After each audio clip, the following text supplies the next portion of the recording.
Hey guys, what's going on? I'm Brian with the Wagon Family, and today I got 3 winches on my bench. This one I just purchased at Harbor Freight, which is a ZXR 12,000 pound winch, which is also the same winch back there. And I've got my Warren 9.5 Ti winch right here. So in this video, I want to share with you guys why I bought another Harbor Freight and why I've got 3 winches. So let's start with why I got 3 winches here. So these 2 Badlands will go on my Jeep Wrangler. This is for the front and that's for the rear. So I do, unfortunately, wheel on my own from time to time. It's easier just to put a second winch in the back so you can recover yourself going backwards or forward. Having 2 winches makes it really easy, but it's not really the most cost-effective way to do it. But if you got some extra winch lying around, it's a really good option just to have a dedicated receiver hitch winch, and this will go in the front. And this is actually for my Rover, and this will go on the back. This would be like one of those portable winch, just like that one. It'll go fit on the receiver itself, and it'll be dedicated just for that purpose only. So let's get started as to why I bought another Badland 12,000 pound winch. Okay, so first of all, I've had quite a few winches. This is probably my six different winches I've had. I've done quite a few videos on other winches, installation and reviews and so forth. So let's go over some of the things that was important to me, all trying to stay within my budget. So my budget was around $400. That may not seem like a whole lot, but you can get what you want if you don't mind kind of piecing things together. And that's what I've done here. So once you establish that, then you got to ask yourself or make a list of things that you would want in a winch. So if you are new to the winch world and you're looking for a winch yourself, these are some of the questions that you might ask. Well, what's the difference between a synthetic rope and a steel rope? So with all my experience with the steel and synthetic, synthetic is the way to go. 2, I've never had a wireless remote, so I always thought, geez, that would be pretty cool so that I don't have to really have to juggle the cable and the connector right here. So, I thought, okay, let me look around to see if I can find a wireless capability on a winch within my budget. And you can buy attachments and you can buy accessories to make it wireless. None of those winches and accessories fall in that $400 category. Oh, do I want to go with another Badland? Because, Harbor Freight, unfortunately, reputation kind of precedes them. You get what you pay. But honestly, I've had some really good luck with my old Harbor Freight, and there's a lot of reviews out there that are good and bad. It's either people love it or they hate it. Nothing in between. So, for the price range, what I'm looking for, if this will last me a couple years and if something breaks, they're super easy to fix. And if it breaks within 90 days, you just return it and you get a new one. Okay, so this winch right now at Harbor Freight is $299 with a $50 off coupon.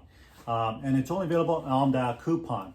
Okay, so you can also purchase a Harbor Freight credit card, or I don't know what they call it. Yeah, I think it's a credit card, and you get this one 10% off. So if you take advantage of those 2 discounts, this came in around $250 something, or $260, excuse me. I also purchased a synthetic rope I used in the past on my other Warren winch, the VR10, and I've had a ton of uses out of that. I did a review of that synthetic rope in my other video, so you guys can go check that out. But it's fantastic. It's so I bought that on Amazon for $68 on sale. The regular like $110. You get the 100-foot rope, 3/8 thickness, and a D-ring, the synthetic rope, all that for $68. There's a 20% or so instant coupon that comes with that particular rope right now. Again, that's a Ranger brand. So I am all in. Oh, and the actual remote at Harbor Freight, that's $30.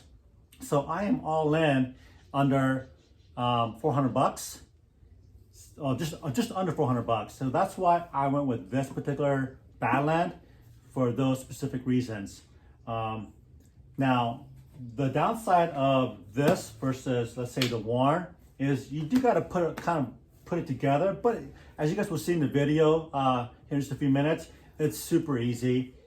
And if look is important to you guys, well, if you guys look at the Warn winch by far looks the best out of any winches out there. Everything just so sleek and aerodynamic, and it's just like it's tucked in nicely. Whereas this looks like like a Model T versus a Tesla.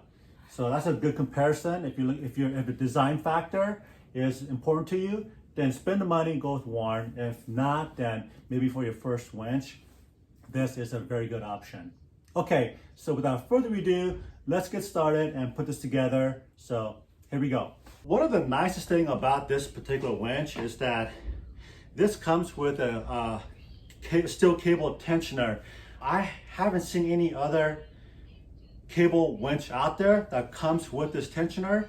If you wanted to buy this, aftermarket, you can. These are about $100 just for the tensioner itself. And if you've never worked with or bought a steel cable before and used it out in the field, these can be real pain in the butt to wind and unwind nicely. And especially, when you get down to the very end, you're trying to wind things up. If you let any slack off that line, this cable will bird nest on you, meaning it'll just unwind from inside and just out. And to get it tight and all the cable back into the drum, you gotta get it all out and then do it nicely.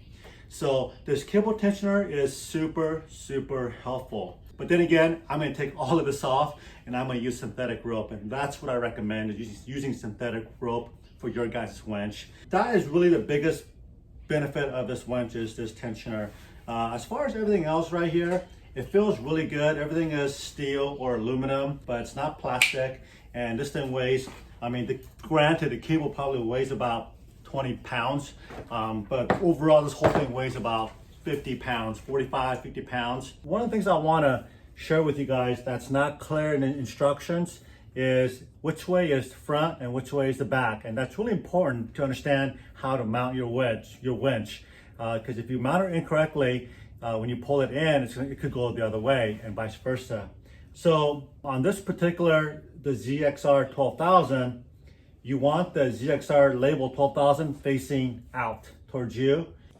All right, so once you have figured out which way is forward and which way is back, so that's for step one. You need to figure that out, and that's how you're gonna mount your box. In this case, the Badland is gonna be on the same side as the logo, so that's the front. Okay, and then this basically clamps onto the back bar right here and the front bar. As you guys can see, there's little let me get a picture of the bracket, fits right over this, and it's gonna snap in. Okay, perfect. All right, so in this Ziploc bag of all the hardware,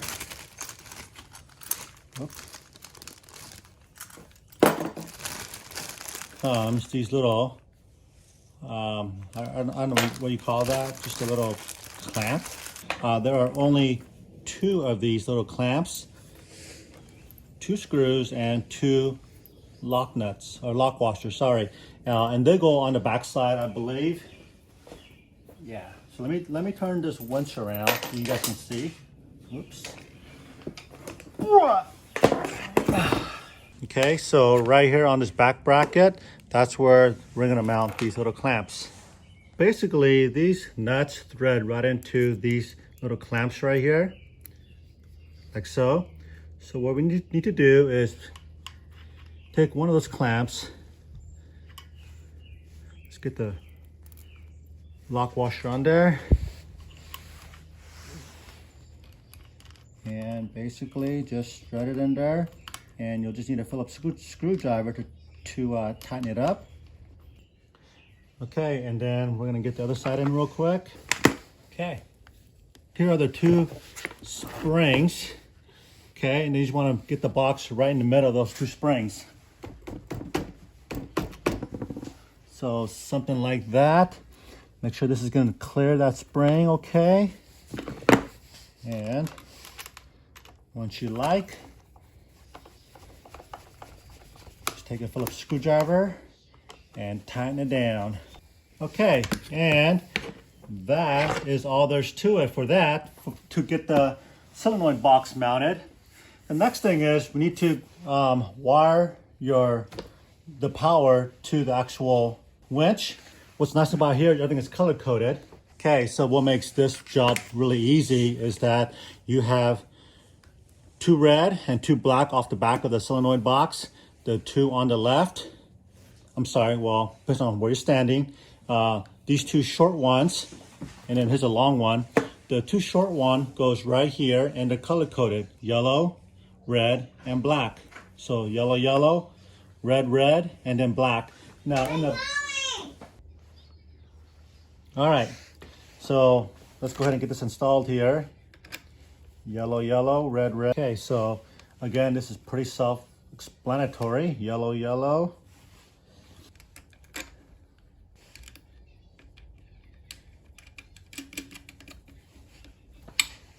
Okay, and then you're gonna take your 13mm wrench and just tighten it up. Okay, so that's really it. You've got, once again, you got 2 block wires right here. One that's coming off of the right side and one off the winch itself. These are both ground. And you also have this ground wire for your box. Taking the box ground and grounding it right on top of this ground. So this cable that came wounded, one end goes to the bottom of the motor and the other end of the cable goes to the battery terminal. All right, so there's one last piece in this box here that you'll need to make sure you include the circuit breaker to the red cable that goes to your battery. So what you want to do is basically mount this to this circuit breaker like so, and then this goes onto your battery. Okay, so if battery's like this goes onto the positive side of the battery. It's bolted right on, and then this goes right there.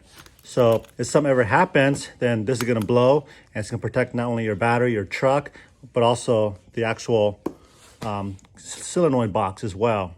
All right, so that's pretty much it. Everything is self-explanatory.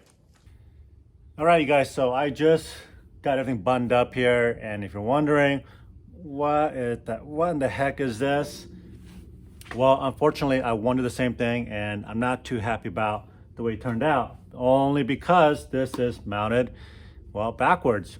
And there's a good reason for that. There was absolutely no room behind my grill right here in the back of this box, because these wires, look at these things. These look like freaking, high voltage commercial wire box, like a junction box.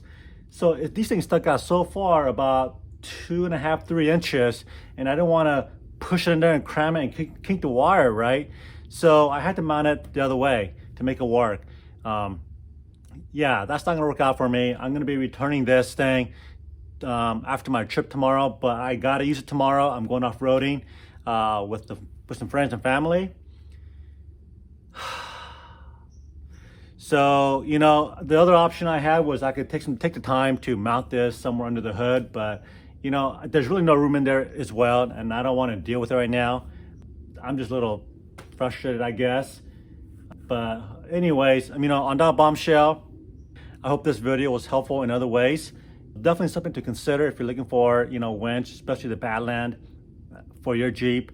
And if you have this, if it looks like this, if you're limited in space right here, definitely a factor, because I don't think anybody wants to mount a winch like this. But it does work, everything is fine. It doesn't affect performance in any way, but it just looks really hokey. So until then, I just want to say thanks for supporting my channel, and I will be uploading some more videos on our trip tomorrow to the snow, and I know for sure we're going to use this and some few other recovery tools I picked up for this particular season. I'm trying to go away from the hard shackles and these winch cables or steel winch cables, and go with synthetic, everything synthetic. So that is really my goal this year, is to slowly transition out of the old school and get in with the new school. So again, I'm Brian with the Wagon Family. Hope you guys enjoyed this video. If you guys liked the video, smash that thumbs up, would be really appreciated. And if you want to watch my other videos that's coming up, make sure you guys hit that bell down below so you'll be notified when I upload more videos. So I'm really excited about this winter season. Take my Jeep and my Rover behind me out snow wheeling. Oh, by the way, so we're gonna do a 2.5-inch lift on the Rover this weekend and some new mud tires. So I can't wait to do that conversion. But tomorrow we're gonna take the Rover out and the Jeep out. So we're gonna have a little fun in the snow. So hope you guys will stick around and subscribe to the channel and ring that bell so you can see some of those videos coming up. All right, we'll see you guys on the trail.